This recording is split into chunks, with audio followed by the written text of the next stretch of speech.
Welcome to USA Global TV and Radio, where our mission is to provide education, entertainment, hope, and inspiration. USA Global TV and Radio connects you with experts and audiences all around the world every single day to help you succeed in business and to live a richer life. Visit us at usaglobaltv.com to learn about career and life-changing training and mentoring programs like the Listening Mentor. Subscribe to our newsletter to stay informed about our special programs and offers. Discover how you can become a guest on one of our shows or a host or producer of a USA Global TV and Radio show of your very own. That's USA Global TV and Radio, where the doctor is always in.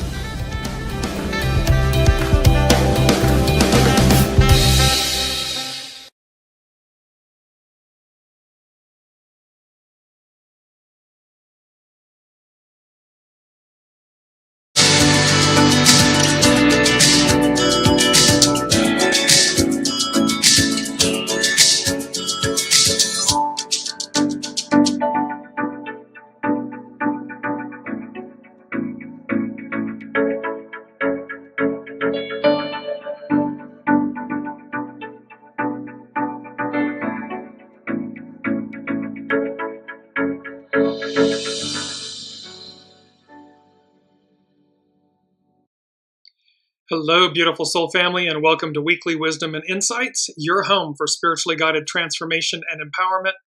I am your host, DearJames, and together with the unseen, Spirit, Source, and Symphony, we look at the current energies, the intuitive wisdom and insights, and we go as guided. And par for the course, today's energies, this Leo full moon that has a fixed T-square in it. And at the apex of that T-square is Uranus, of course, the planet of the higher mind, but also expect the unexpected. So let's jump in and start rocking with these energies because there's a lot to cover. So main energies, it's February, so it's a 2-month. It's the receptive, the divine feminine, to reflect. It means look inside. 12 is standstill, release. And this is very on par for this fixed T-square with the full moon, because it's about releasing energies, things that have come to a point. 9, small restraints, surrender. Welcome, Alicia. They culminate in a 14, which is about great possessing, shine. We are meant to shine our light. We possess such greatness, and yet for the most part, we hide our light under a bushel basket. Well, no longer, no more. And number 5 is nourished while waiting, patience. It's to remember that we always have everything we need as we need it in the moment. Now, as we look at the astrological influences, let's see what's going on astrologically. And this is going to play, you're going to see how we're working with air, swords, and this collision course, but I'll get to that in a minute. So here, Uranus is direct, Jupiter is now direct, Neptune is still conjunct the North Node. We have the Sun, Mercury, Cazimi, meaning the Sun and Mercury were together, conjunct. And then, of course, today, the 12th, Leo full moon, with this fixed T-square where Uranus is at the apex. The themes for the astrological influences is air, and then drama, defiance, disruptions. Because again, remember, this fixed T-square, things are coming to a head. The pressure has to be released. So there's drama, defiance, disruptions, and then this air element. And before I go, and forgive my voice, I'm dealing with a little bit of a cold, but anyways, moving along and moving through. Let's just take a quick look because we're talking about it. This is from Pam Youngin's North Point Journal, and she's talking about the full moon, and she's saying this full moon forms a stressful T-square configuration with other planets, so we'll be facing some important challenges this week. Along the way, we will likely see demonstrations of the shadow side of Leo the lion. And it's why Leo? Because it's a Leo full moon. And she's talking about self-absorption, a demand for attention, pride, and arrogance, overly dramatic behaviors, temper tantrums, and attempts to dominate others. Welcome, Olivia. So this full moon T-square literally it's the sun and Mercury are on one side, they're opposite the moon on the other, and then it makes like a triangle. I'm going to show you this in a minute. And at the apex, at the top, is Uranus. And Pam Youngins is saying T-squares represent times of pent-up energy, tension, and frustration. All the planets involved are at cross purposes to each other, so there is a buildup of pressure. Since this is a fixed T-square with the planets in tenacious fixed signs, we will be working with a battle of wills, attachment to the status quo, possessiveness, and a stubborn inflexibility. With Uranus at the apex, it is at that all-important point which places it in the position of power in the configuration. With sideways spinning Uranus holding the reins, change can occur despite the resistance. Uranus is the wild card planet, often manifesting through unexpected, sudden, eruptive, earthquake-like events. Under its influence, we are likely to see irrational or rebellious behaviors. Cracks in the foundation are revealed. So we have this Leo full moon, a fixed T-square, and Uranus is at the apex. And so again, astrological influences, this air element, drama, defiance, and disruptions. Now, why air? Well, take a look here. Look at the inner circle, and this is the Leo full moon astrological chart. And you see the large red triangle, and then you see the blue line cutting through the top of it.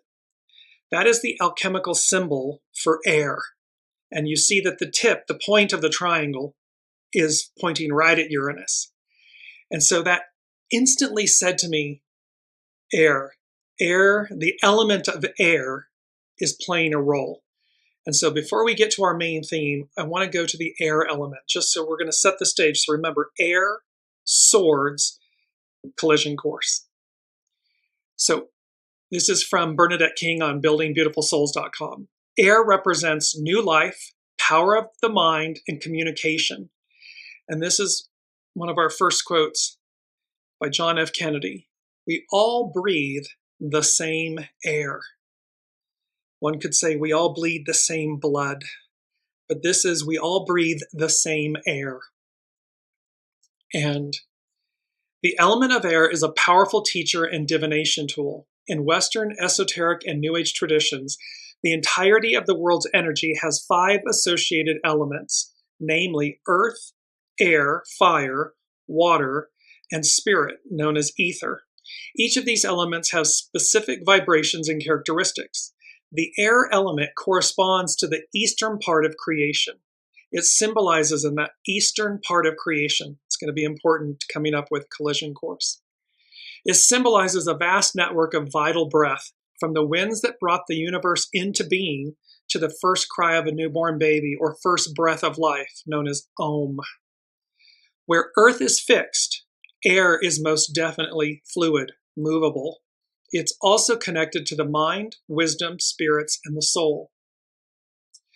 Classical Greek philosophy separated the air element into atmosphere, where we live, and a higher region above the clouds. When they wrote about air, it was about the lower form versus ether, something filled with light energy.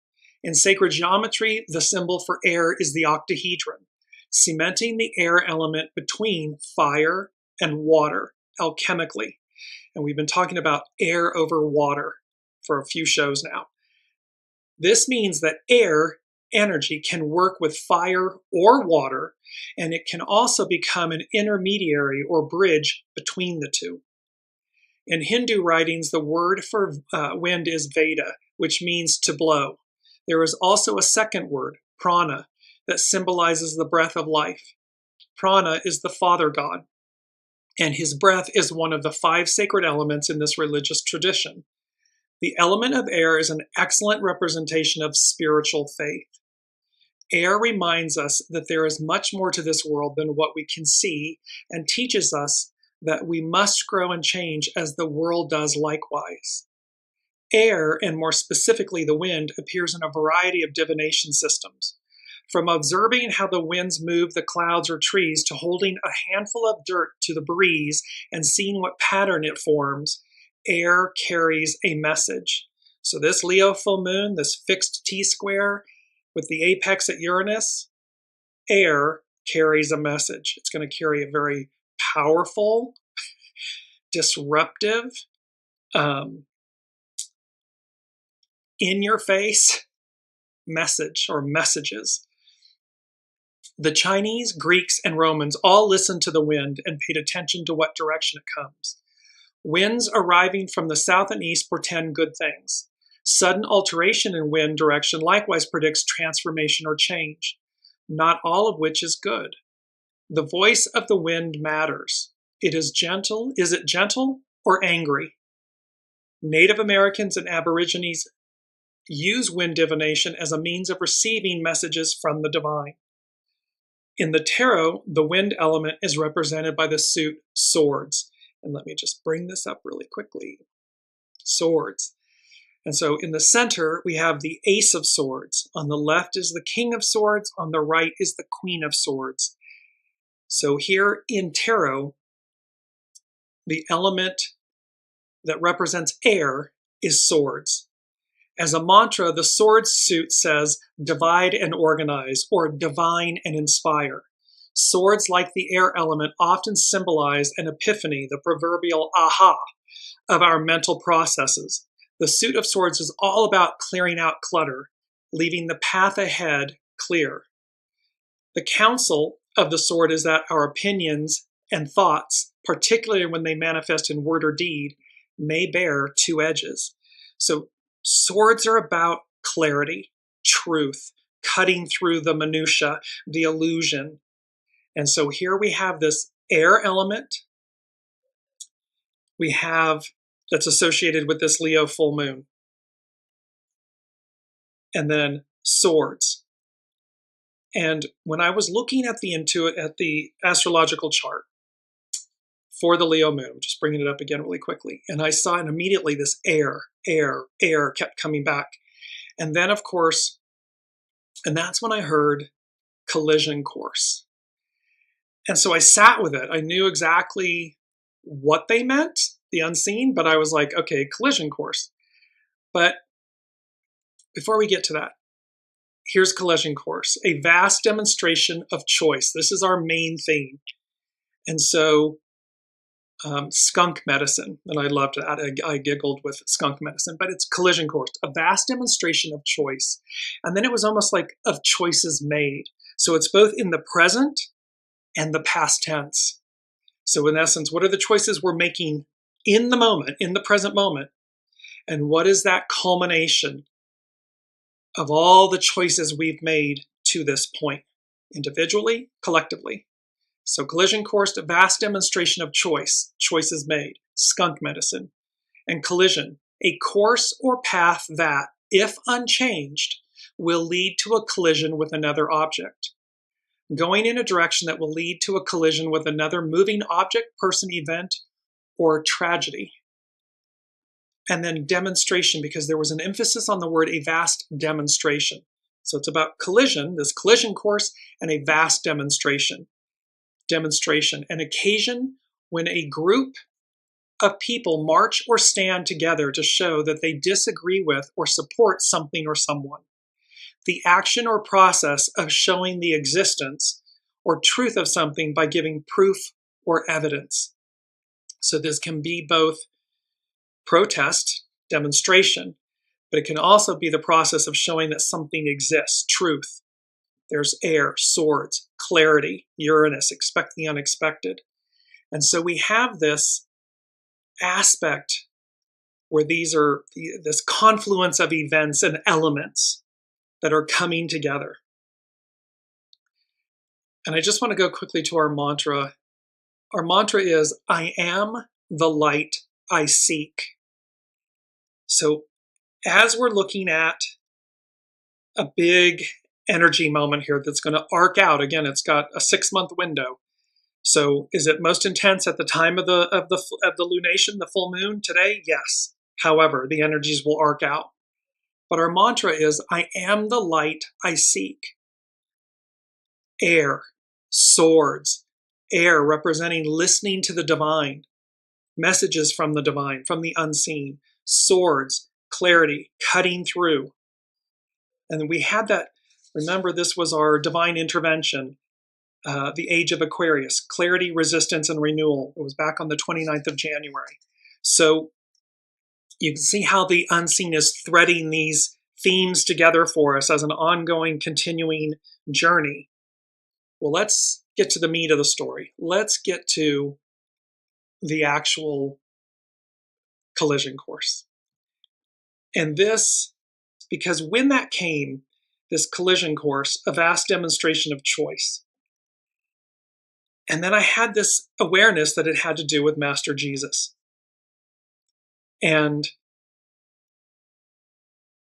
so I'm going to back up before we go to collision course, because the first thing that the unseen said, they said, the time for peace is over. Now that's a very powerful statement. The time for peace is over. And then they said, all hands man your battle stations.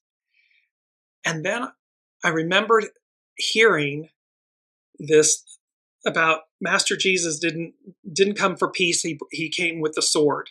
I'm paraphrasing, so let me give it to you in its perfected state. In Matthew 10:34, Jesus says, do not think that I have come to bring peace on earth.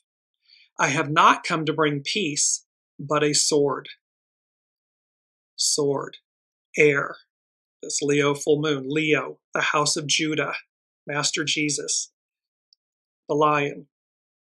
This verse is often interpreted to mean that Jesus' teachings will sometimes cause division and conflict within families and communities, as people may choose to follow him over their own family members should their beliefs differ.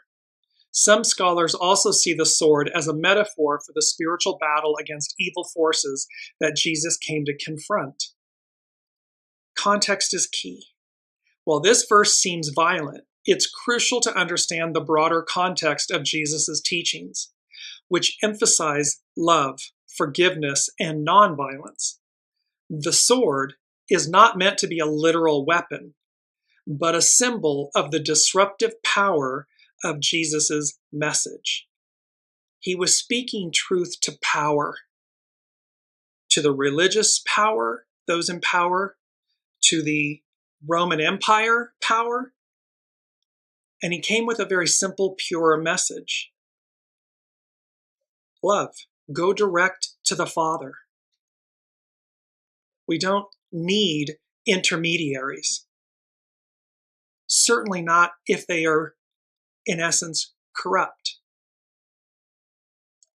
With all hands man your battle stations. In the U.S. Navy, when you hear the phrase general quarters, all hands man your battle stations over the ship's loudspeaker, something life-threatening is possible. When this announcement is made, sailors quickly grab their survival gear and head to a specific location on the ship where they await further instruction. Routinely, there are general quarter drills.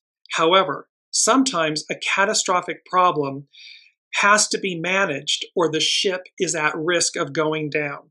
The message is be prepared, be ready. So the unseen is saying to us, the time for peace is over. All hands man your battle stations. And then this Master Jesus saying, I have not come to bring peace, but a sword. The sword represents divine wisdom, messages from the divine, and it represents divine clarity, truth, purity, cutting through the minutia. So now let's connect these events, this Leo full moon, the fixed T-square with Uranus at the apex, with collision course. And this is an excerpt from a March 2007 article in ChristianCentury.org by Marcus J. Borg and John Dominic Crossan. What, according to Mark, the book of Mark, what, according to Mark, was Jesus' intention for that week in Jerusalem, which turned out to be his last one on earth? Jesus went to the capital city of his people to confront Roman imperial power and religious collaboration with it. He did so from out of the heart of Judaism and in the name of the kingdom of God as God's passion for this earth. We begin with Palm Sunday. 2 processions entered Jerusalem at the beginning of the week of Passover. This is 2,000-ish years ago. So 2 processions entered Jerusalem at the beginning of the week of Passover, a tinderbox time in the city, with the Jewish people celebrating divine deliverance from the past Egyptian empire while under the present Roman Empire. 2 very large and very lethal riots took place precisely at Passover in the generations before and after 30 CE. And so, at each Passover, the Roman governor, Pilate in the time of Jesus, rode up to Jerusalem from the imperial city Caesarea on the coast at the head of a cohort of imperial cavalry and troops to reinforce the Roman garrison in Jerusalem as a deterrent against and preparation for any possible trouble. So here they are. They're coming into the city at this time to reinforce their power, their control, the subjugation of the Israelites.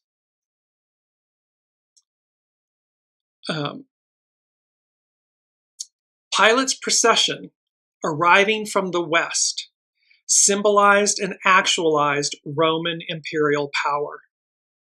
Jesus entered the city from the east, air, the winds from the east.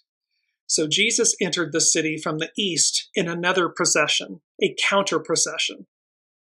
Whereas Pilate rode into the city on a war horse, Jesus entered on a donkey.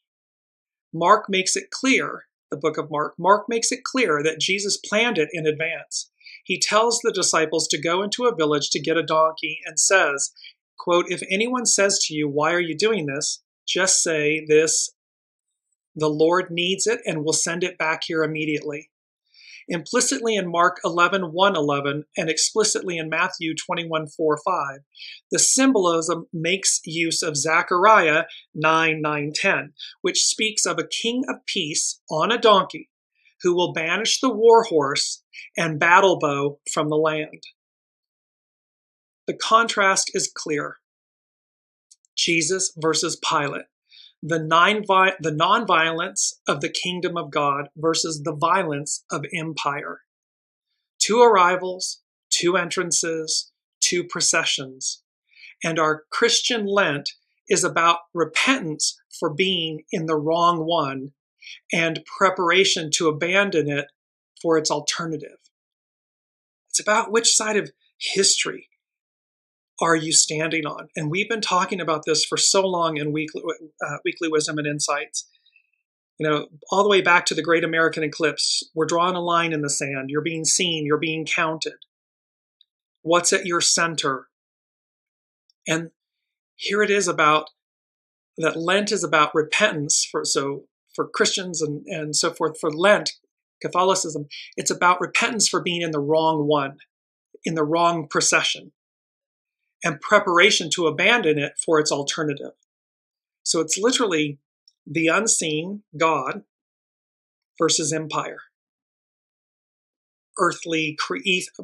Manly creation, earthly creation. So on Monday, Jesus' demonstration against Roman imperial power and violence is matched by one against the temple authorities, their role in the imperial domination system. Since 6 CE, they had collaborated with Rome as the rulers of Judea, a collusion that submitted God's temple to Roman control. Once again, the demonstration is very deliberate. Sunday evening, Master Jesus, he had entered Jerusalem and went into the temple. And when he looked around at everything, as it was already late, he went out to Bethany with the 12 apostles. You do not conduct public demonstrations late in the evening when few people are present to see you or protect you. He waited until the next day to overturn the tables. This demonstration, like the first one, echoes the Jewish prophets. Jeremiah had warned that worshiping God as a substitute for enacting God's justice had turned God's temple into a den of robbers, a cave of violent ones. Because at this point, they had corrupted the purity of the institution of the house of God. And in that, Master Jesus tossed all of the tables, the money lenders and so forth, because it had corrupted it. And this is when he's saying to the people, and he says to the Pharisees and so forth, you block the people from what is rightly theirs, meaning God. And so his message has always been, go direct to the Father. However you ascribe in the Christian terminology, it's about going to the Father, going to source, to the all that is, to the one. And that we have that within us. It's innate within us. It cannot be separated from us. And for us to not substitute that for external human, man-made creations or leaders, certainly and especially when they seek to oppress and suppress and corrupt. This is when we want to be on the right side of history. This is when we want to hold true to our faith meaning goodness, love, light, kindness, service. They go on to say, on Tuesday, the longest day of the week in Mark's account, Jesus is engaged in a series of conflict stories with the temple authorities and their representatives, ending with, quote, the little apocalypse in Mark 13, in which Jesus warns of the coming destruction of the temple. Throughout this day, as on Sunday and Monday, the authorities want to arrest Jesus and have him executed for what he is doing. But he is safely protected by having the crowd on his side. This is about the masses. This was already clear from the enthusiastic support of many people on Palm Sunday in Mark 11, 8, 10. It continues on Monday after the temple incident. When the chief priests and the scribes heard it, they kept looking for a way to kill him, for they were afraid of him because the whole crowd was spellbound by his teaching. He was speaking truth to them. He was speaking to their soul, and they were hearing it. They knew that it resonated truth. Air, swords, clarity, truth, direct connection. And lest hearers or readers forget, the protective support of, quote, the crowd against their high priestly rulers is reiterated 3 times on Tuesday. So those that seek to harm him are being prevented from doing so because of the masses. We, the people, the Aquarian age, the matriarchal era, we, the people, hold the power. And when we are unified, those, quote, in power are prevented, are afraid. They're prevented from enacting or doing because the masses, there's more of us than them. So they were afraid of the crowd, for all regarded John as truly a prophet. When they realized that he had told this parable against them, they wanted to arrest him, but they feared the crowd. So they left him and went away. And the large crowd was listening to him with delight. On Wednesday, in Mark's story, the authorities give up. It was 2 days before the Passover and the festival of unleavened bread. The chief priests and the scribes were looking for a way to arrest Jesus by stealth and kill him For they said, "Not during the festival, or there may be a riot among the people." After the festival, of course, Jesus would presumably return to Galilee. The protective pro-Jesus crowd works as he intended, and the risk of a riot among them is too dangerous for the anti-Jesus authorities to arrest him publicly. That is, within the narrative logic of Mark's story, why Judas is so necessary in 14:10-11. He goes to the authorities and offers to locate Jesus at night and apart from the crowd so that he can be captured quietly and dispatched speedily. On Thursday, Jesus shares a final meal with his followers. Judas leaves in the middle of it. Afterward, they go to the Garden of Gethsemane. Now, this is to remember as well that Jesus said to them, the 12 apostles at the Last Supper, I believe by nightfall, one of you will betray me. So he was aware of the fact this was going to happen. So Judas, the traitor, he's been portrayed as the traitor, leads the temple police to the garden, and there in the dark, Jesus is arrested. Then he is brought before the authorities for a speedy hearing and condemned to death. On Friday morning, as Jesus stands before Pilate, a second crowd appears in Mark's narrative. It is already quite clear in Mark that, quote, all the people, or the Jews, are not against Jesus. But what about the crowd on Friday in Mark 15:6-9? This is a crowd gathered in Pilate's courtyard, to which ordinary people, the crowd of the previous days, the masses, would not have had access. It would have been a small crowd of supporters of the authorities, perhaps a few dozen people. You see that those that are complicit, those that are effectuating and wanting to hold on to power, fearing for their power, their authority. And they're fearing it because Master Jesus is awakening the masses. He's inspiring them to hear God, source, the all that is, the unseen, your soul source connection.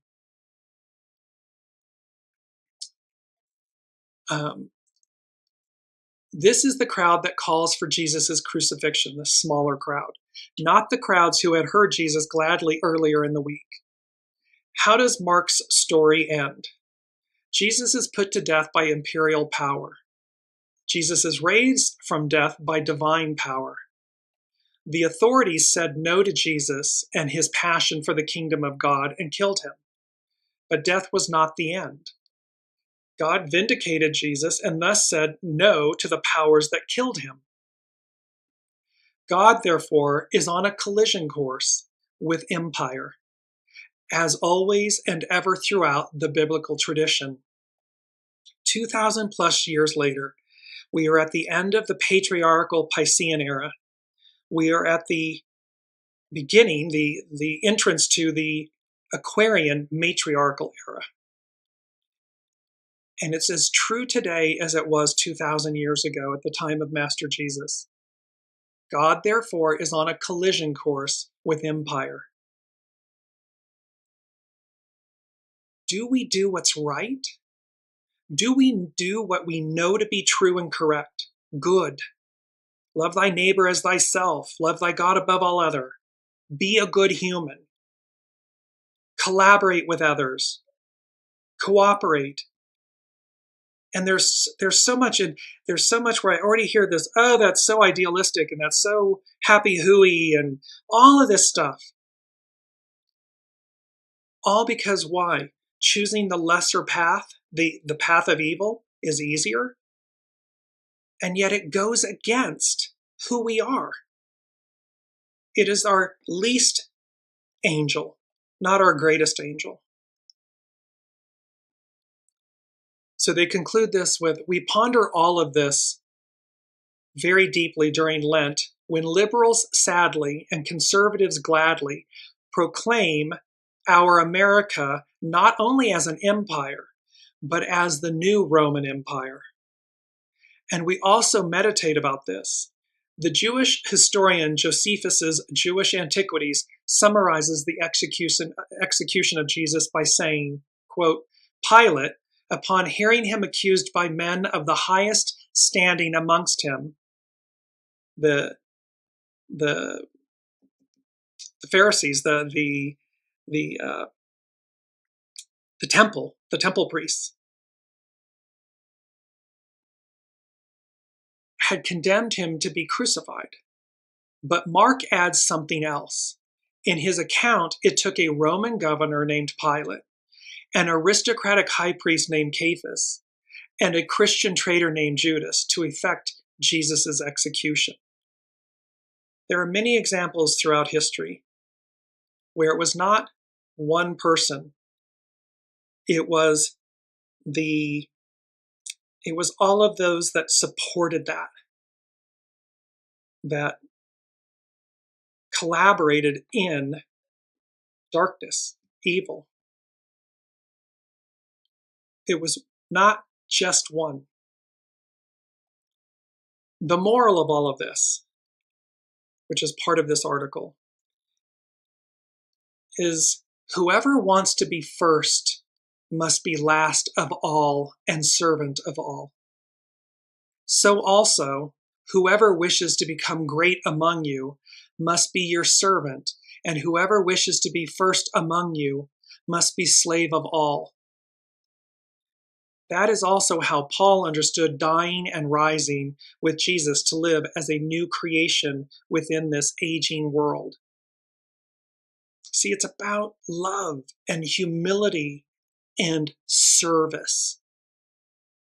Those in positions of power, whether it be industry, business, government, institutions, whoever wishes to become great among you must be your servant.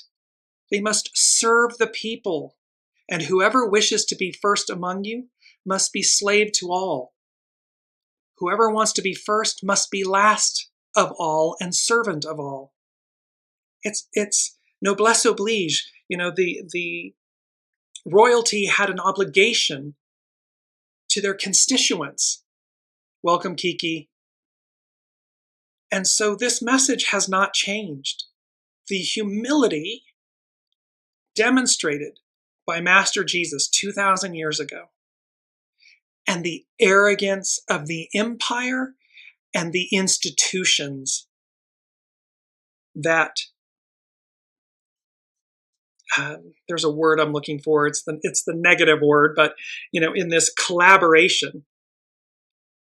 And we're seeing this on the world stage today. And yet it's number 6 from the unseen. They said everything is purposeful, even and especially the regretful. And then they said it need not be this way. So this is a collision course, a vast demonstration of choice, of choices made. This is a culmination. Here's that Leo full moon, fixed T-square with Uranus at the apex, at the tip. Expect the unexpected. All of this challenge and pent-up energy and aggression, and where people are following blindly their shadow. This is a wake-up call. It's number 3 from the unseen. Tipping point. We're at a tipping point. And they said, a colossal wake-up call.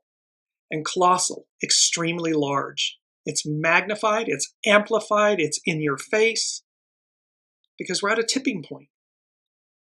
And what we do in this lifetime matters. Who we align ourselves with matters. How we choose to live our lives matters. How we treat our fellow human matters. How you treat yourself matters.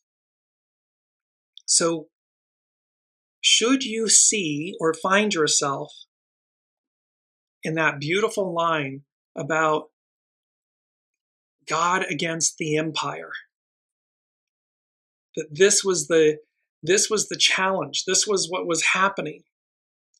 But God prevails. God always prevails. And I'm using God as the term so that higher power, source, the all that is, prevails. It's number 5 from the unseen. They said Pharaoh failed. And they're talking about Ramesses II. He was the Pharaoh at the time of Exodus. So Pharaoh failed. The Roman Empire failed. Hitler failed.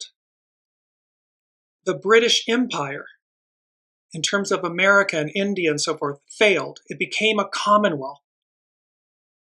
So it became a commonwealth, meaning it changed itself from an oppressive state to a commonwealth of countries. Let us collaborate. Let us come together. Let us celebrate the best of us. So they're saying it's number 5. It's about change. Pharaoh failed. The Roman Empire failed. Hitler failed. The British Empire, in terms of America and India, failed. They said there are numerous examples. And then they said evil's moment in the sun is exactly that, momentary. So evil's moment in the sun is exactly that, momentary. And it brings me to our key word, which is reckoning. And reckoning and accounting as for things received or done. The time when your actions are judged as good or bad and you are rewarded or punished. The act of judging something. So all of these energies were crescendoing, and I understand this is a heavy topic, a big one. It carries a lot of weight and reference and so forth. But they're reminding us, the unseen is reminding us over and over and over again to choose to be on the right side of history, to be on the right side, the side of God, if you will, not empire. To be on the right side, to be on the side of service and humility, grace, love, kindness, generosity. To be on that side of history. Because the other side, historically, routinely, fails. It may not look like it in that given moment, but inevitably, the weight of its shadow, the weight of its illicitness causes it to collapse. Because it's people's complicity. That was the word I was looking for. Complicit. When you're complicit, it's not a good thing. It is not a positive word to be complicit. And one person alone doesn't achieve this. It's all of those that are complicit. So again, there's a collision course, a vast demonstration of choice, of choices made. Skunk medicine. Let's move to skunk medicine because it's so good. I thought I giggled. As you can see, it's some levity because here's skunk medicine. So in spiritual terms, skunk as a medicine animal signifies the ability to set strong boundaries, defend yourself with confidence, and be unapologetically yourself, even when misunderstood, essentially embodying quiet power and self-respect without needing aggression, much like the skunk's warning spray when threatened. So see, skunk medicine is all about self-value, self-worth, being unapologetically yourself, having self-confidence, and being able to do so without aggression. We don't need to scream it. Leo the lion is the head of the pride. It's the king of the jungle. He doesn't have to roar. He just is. Now, he will when he needs to. The skunk will spray you when it needs to. But otherwise, it's a happy little creature going about its business. Skunks teach that true strength comes from knowing your own value and respecting your own boundaries, not from outward displays of aggression. By not trying to conform, a skunk encourages embracing your unique qualities and being true to who you are, even if it means others might not understand. Just as a skunk will warn before using its spray, This medicine can represent the importance of clearly communicating your needs and limits to others. Air, swords, clarity, truth, empowerment, soul source connection. It's about communicating.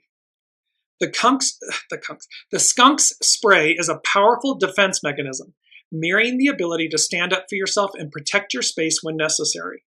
Despite having a potent defense, skunks are generally docile creatures, highlighting the power of inner strength without needing to be outwardly aggressive.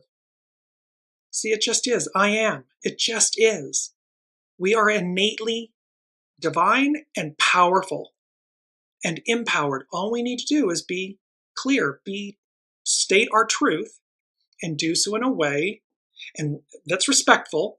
And should somebody infringe upon us, spray them.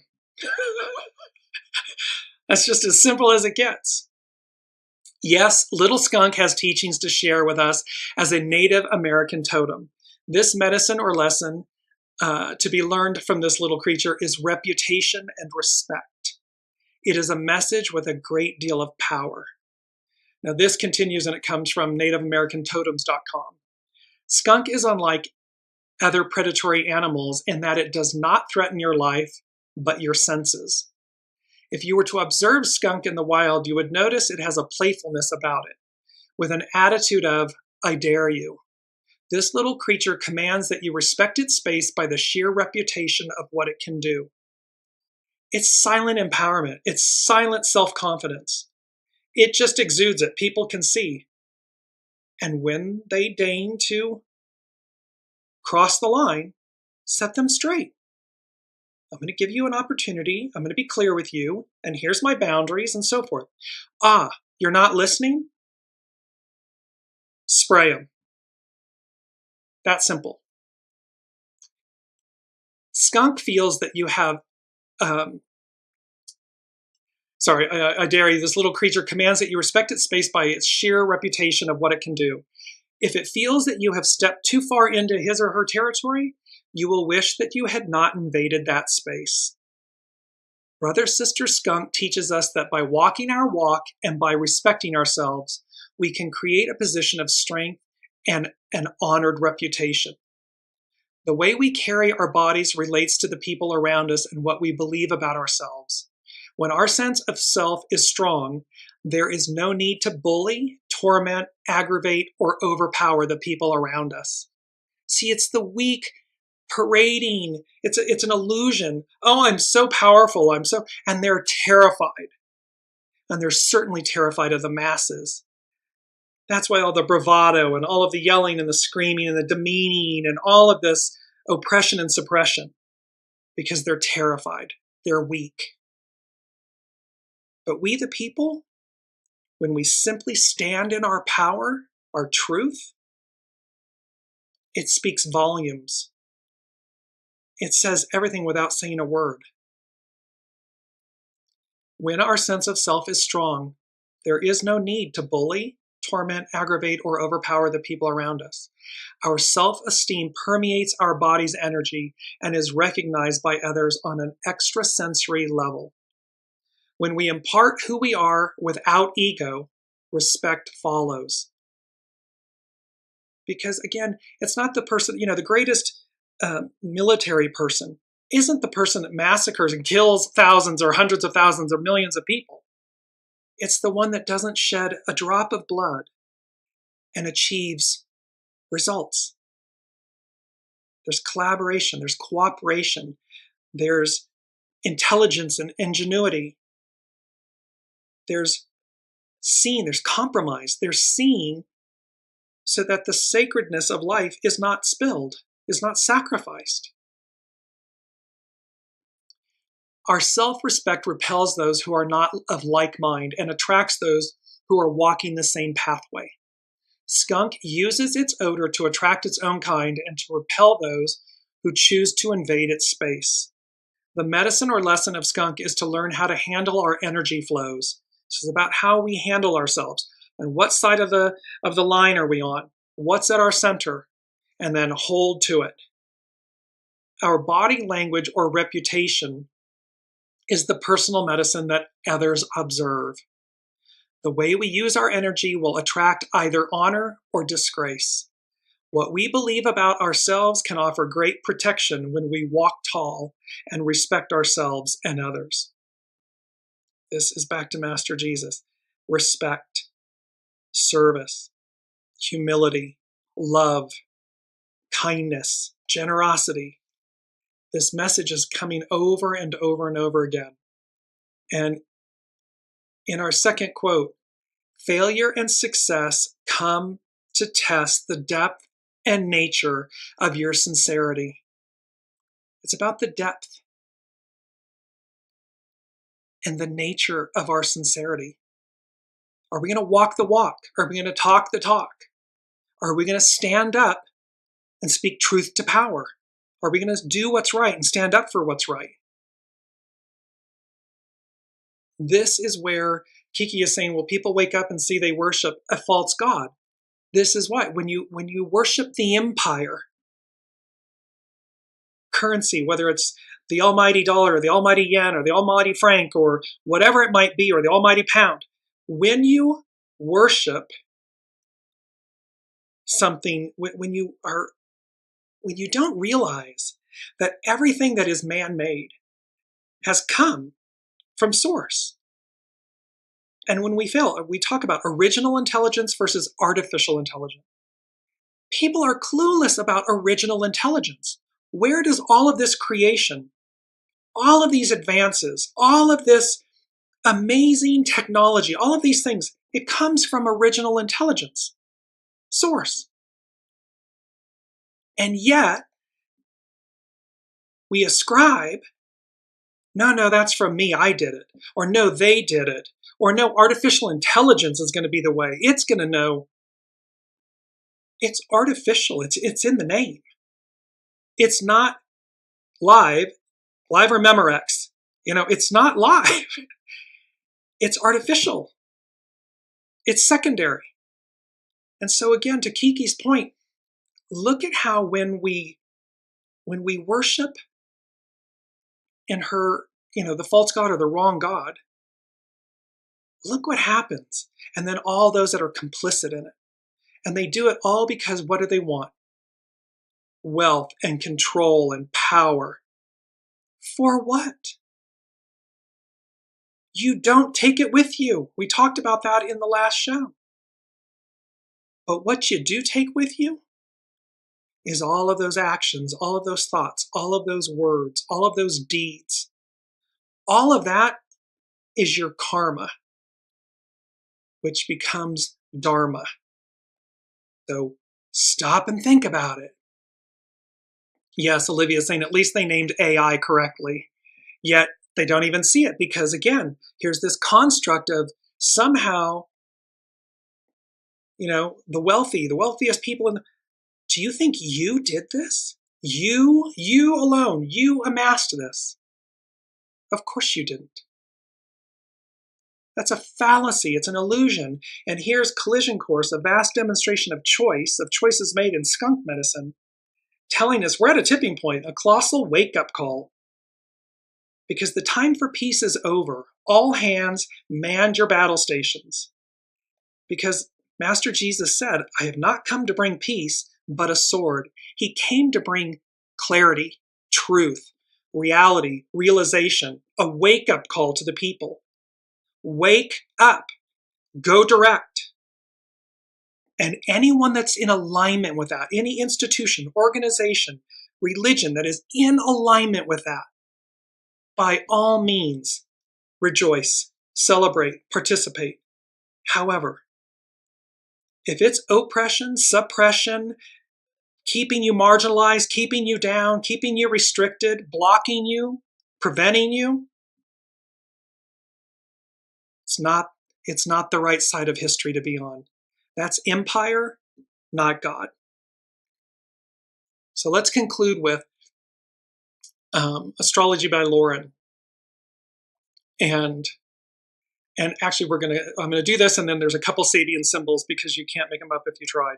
So this is Astrology by Lauren, and she says, magisterial, theatrical, and confident. This week's full moon in Leo is asking us to ride the storm of chaos and change. On January 30th, Uranus stations direct. As is the case every time Uranus stations direct, it is followed a few weeks later by a square to the sun. A square is a confrontational aspect. So we're talking about these squares. This is usually when the restlessness for change and churning creative ideas that were marinating during the retrograde phase are now ready to be unleashed. What makes this a little more volatile and erratic than usual is that this year the Sun-Uranus square is being magnified by the Leo full moon, the full moon in Leo.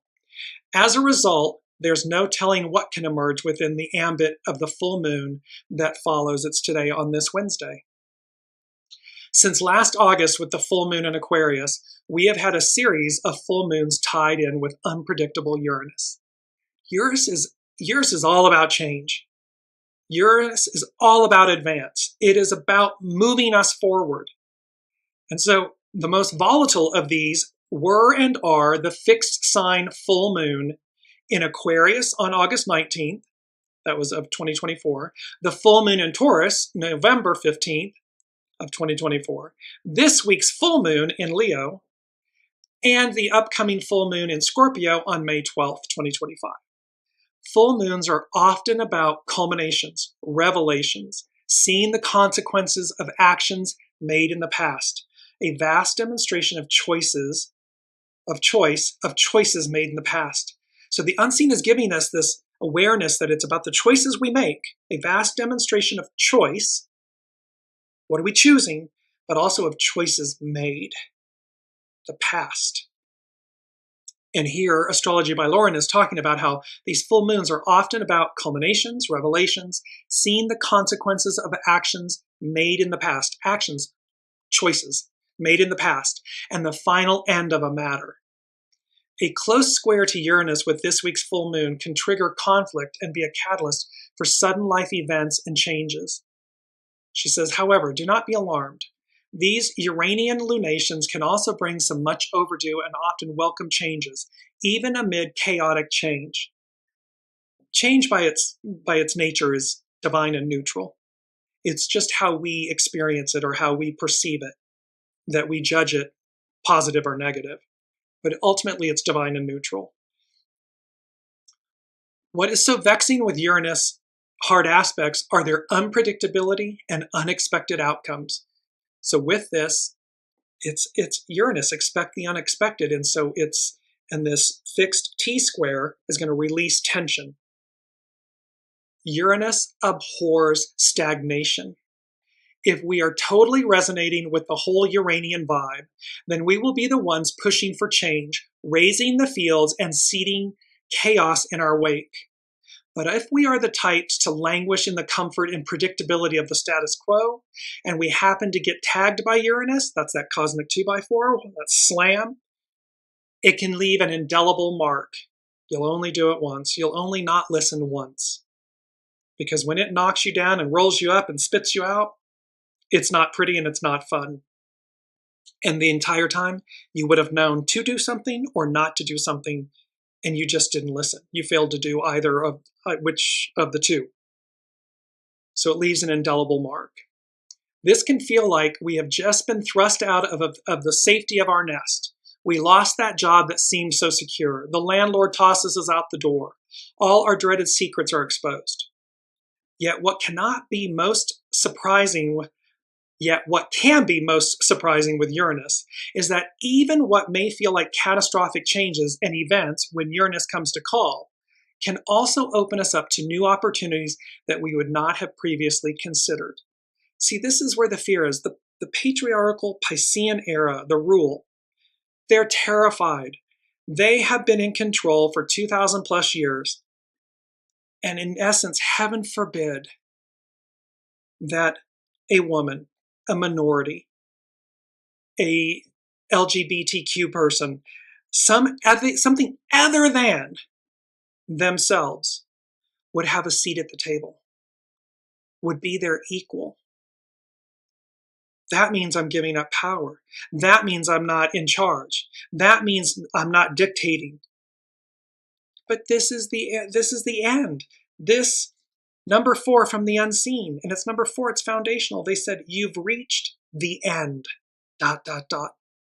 Time for a new direction, a new pathway. So we're all individually and collectively, in our individual lives and collectively, we are being asked to look at, because we've reached the end. There is a new way, there's a new direction, there's a new era.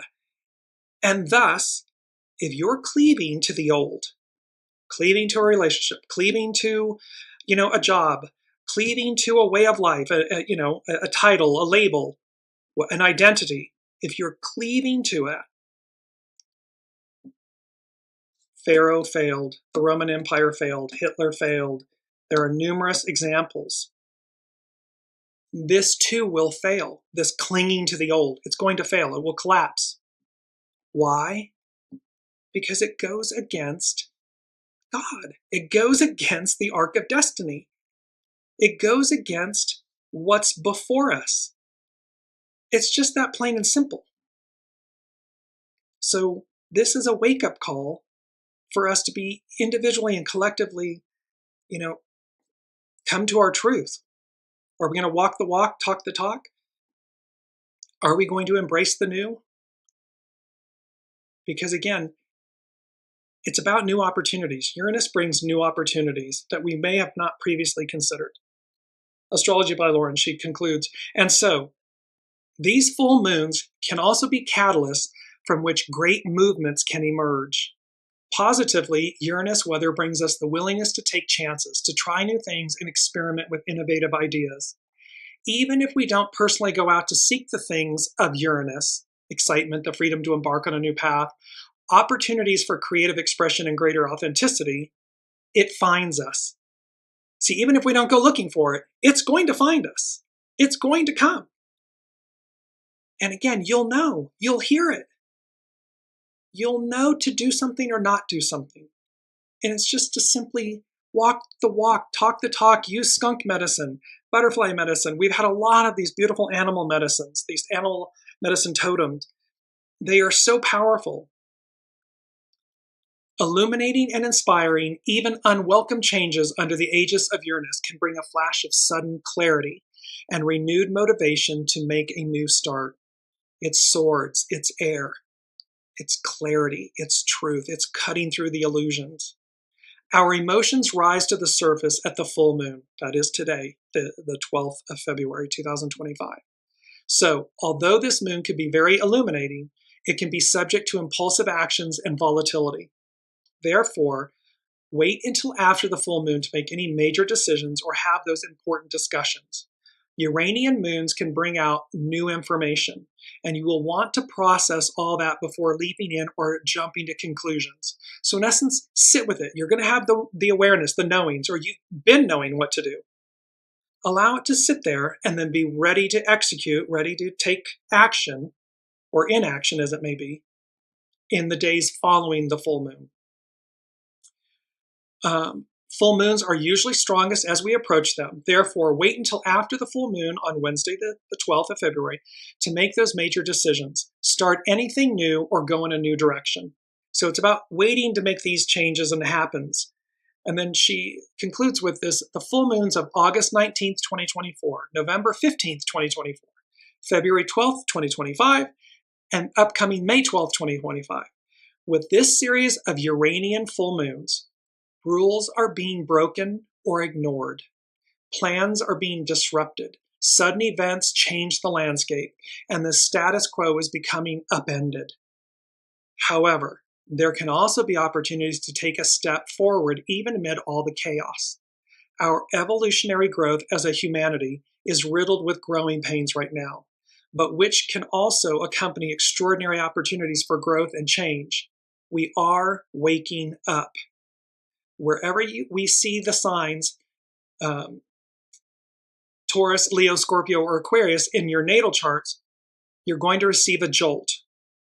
So what Astrology by Lauren is speaking to so eloquently and powerfully, this is there's chaos, there's confusion, there's epic change.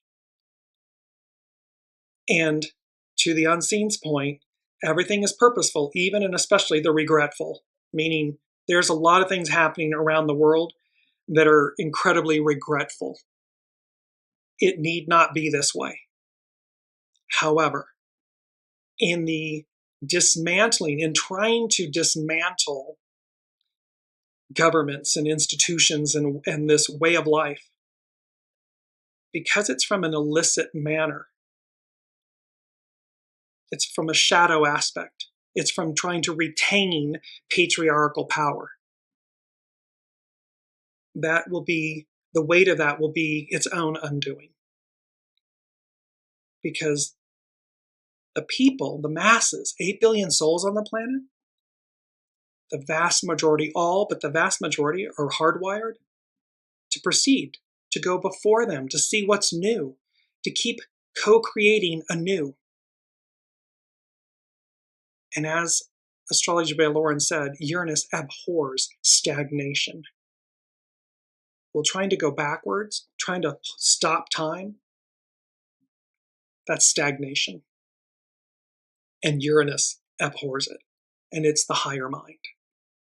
So we are in these, as I've said, I'm going to show it again, turbulent times.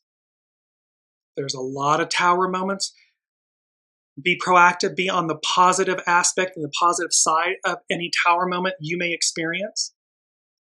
It's all about 555. It's about change. It's about the Hanged Man. It's about new perspective, seeing things anew, the butterfly, complete transformation, not just renewal, but complete transformation. And as we do so, it's the Hermit and the Star. The light in the lantern of the Hermit is the star from the star card, ruled by Aquarius. And thereby, it's going to illuminate your next steps. Take this step, go this direction, make that call. Do this, don't do that. Walk with the absolute, and skunk medicine, with all that self-confidence and ability. Walk like the Hermit, knowing that that star, the star of illumination, the Eastern Star,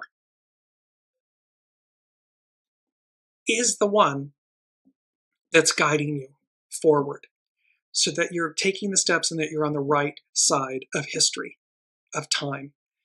You're on the right side. That's the bottom line. So there we are. Heavy, big show. Thank you for bearing with me. And as always, we will see what's coming up next week. Until then, be well, be kind, and be on the right side of history. Love you all.